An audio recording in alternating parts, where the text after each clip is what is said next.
এবার ঘাটাল কলেজের একটা ছবি আপনাদের সামনে রাখবো। ভর্তির ফি নিয়ে দুর্নীতির অভিযোগ তুলে এসএফআই এর কর্মসূচিকে কেন্দ্র করে কিভাবে ধুন্ধুমার বেঁধে গেল, ছবিটা একবার দেখুন।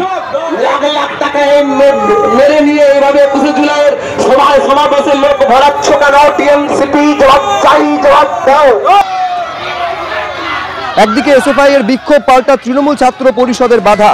জাল রসিদ নিয়ে ইউনিয়নের নামে টাকা তোলা হচ্ছে বলে অভিযোগ করা হয়েছে এসএফআই এর তরফে। পাল্টা টিএমসিপির দাবি, ঘোলা জলে মাছ ধরতে বেরিয়েছে এসএফআই।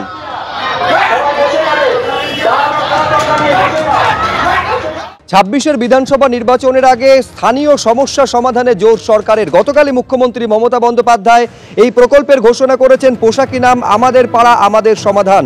৩টি বুথকে নিয়ে তৈরি হবে একটি পাড়া, যে পাড়ায় সমাধানের জন্য এই সরকারি প্রকল্পের ঘোষণা করা হয়েছে। মোট ৮,০০০ কোটি টাকা বরাদ্দের কথা গতকালই ঘোষণা করেছেন মুখ্যমন্ত্রী মমতা বন্দ্যোপাধ্যায়।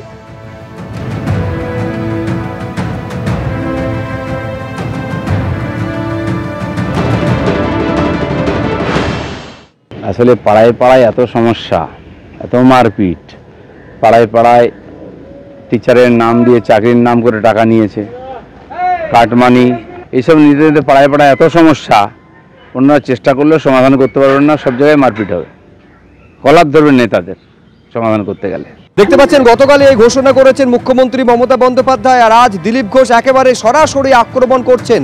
এত সমস্যা, এত দুর্নীতি রাজ্য জুড়ে তৈরি করে রেখেছে তৃণমূল। এই সমাধান করতে যারা যাবেন, স্থানীয় বাসিন্দারা তৃণমূলের লোকেদেরই কলার ধরে ধোলাই দেবে, এইভাবে আক্রমণ করছেন বিজেপির প্রাক্তন সাংসদ দিলীপ ঘোষ।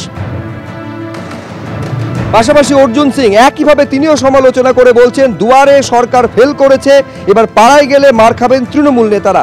একেবারে দিলীপ ঘোষের সুরেই কিভাবে অর্জুন সিং আক্রমণ সারালেন।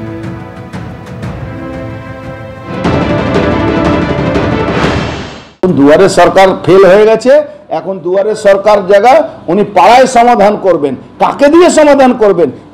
এই তোলামূল টিএমসি কাউন্সিলররা, এই পঞ্চায়েত মেম্বাররা, উনি সব গল্প এখন মানুষ বুঝে গেছে, কোনো চিন্তা করার দরকার নেই। পাড়ায় সমাধান করলে জুতো পেটা করবে পশ্চিমবাংলা মানুষ ওনার পাড়ায় গিয়ে। কি হবে? কার পাড়া কার সমাধান, কে কার সমাধান করবে? হাজার হাজার লোকের চাকরি খেয়ে নিচ্ছে তোমার দুর্নীতি করে। আরো কিছু ছোট্ট ব্যবস্থা হবে পাড়ায় পাড়ায়, সমাধানের নামে, মিউচুয়ালের নামে আরো কামানোর ব্যবস্থা হবে তৃণমূল ক্যাডারদের ধান্দা করার রাস্তা এটা। কারণ এর পিছনে পুলিশের প্রোটেকশন থাকবে। তৃণমূল এবার বিচারক হবে পাড়ায় পাড়ায়, গ্রামে গ্রামে তৃণমূল তার বিচার ব্যবস্থা বসাবে। ক্যাঙ্গারু কোর্টে জন্ম হবে। আমি বিচার করে দিলাম, তুমি থাকো, তুমি যাও, তুমি ঘর ছাড়ো, তুমি ভাড়াটিয়া হটো, ক্যাঙ্গারু কোর্টে জন্ম হবে। ওইখানে বিচার, ওইখানে নিষ্পত্তি, পিছনে পুলিশ।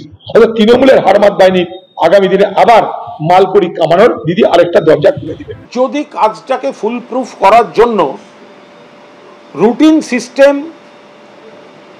সাধারণ সিস্টেমের সঙ্গে ভ্যালু অ্যাড করে আরো কিছু শাখা প্রশাখাকে দিয়ে মমতা বন্দ্যোপাধ্যায় নতুন মডেলে কাজ করান এবং তাতে মানুষের পরিষেবা বাড়ে, তাতে ওদের দুঃখ কোথায়? এগুলো প্যানিক রিয়াকশন। বুঝতে পারছে মমতা বন্দ্যোপাধ্যায়ের এই পরিকল্পনা, এই প্রজেক্ট আবার পাড়ায় পাড়ায় পাড়ায় পাড়ায় বাড়ি বাড়ি মানুষকে স্পর্শ করবে, খুশি করবে। বিরোধীদের বাড়ির লোকেরাও তো সাড়া দেবেন এসবে। সেইখান থেকেই তাদের এই প্যানিক রিয়াকশনের নেগেটিভ কমেন্ট।